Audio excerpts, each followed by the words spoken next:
Arambai Tengol na tongan ba point kaya yauba memorandum ama Governor Ajay Kumar Bhala da Pisinkre. Ngasi nungthil pung taruklom taba atwaida Arambai Tengol gi Luching Purel korongan ba khuman Public Relation Officer Robin Mangang amadi Arambai Tengol gi Luching ba khra yauna Governor Ajay Kumar Bhala da Manipur da May 3 dagi thokliba irang asina maram oiraga Manipur da tangdu leitadana leiriba siki matangda tongan ba point kaya yauba memorandum adu pisinki hare.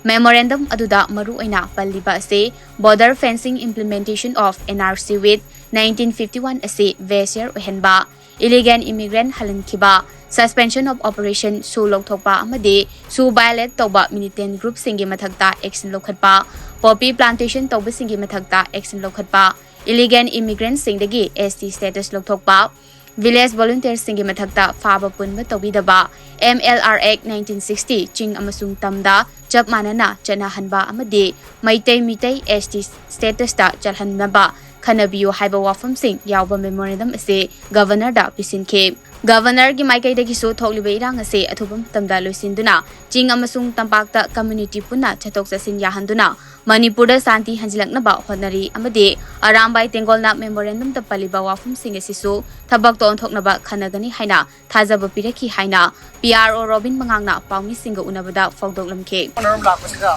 Arambai Tengol ki wajah ngasi apai Pung Amamuk Wari Sannakhre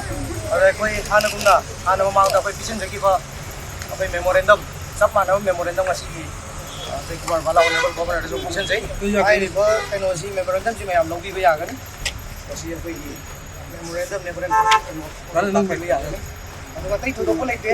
apai manungda understanding khar leinare ado understanding ko koi kona yam dum khanjak Tato ko wari sanay ba? Adu sanay ko puto i condition do. Ako yung tang update tawag jara kaya doon kami update jara. Ako nga si magtugulay tang do kay hajar. Adu ka nang CMP ki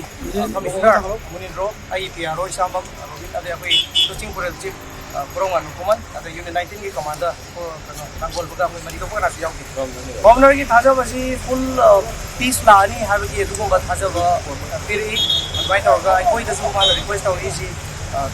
kari tare peace and normalcy lagna ba koi me an mating pangbi an hojiki punai nungai me apikha ba kota basi ki situation sin loer matungda highway apoi lei ba highway ni matloi hangduga apoi loer mak changna thungna ba ya ba hana gi hana gu normalcy kai ba state ma yam tin ka polli ba ma tumba me ba mo ina ba kana tu matung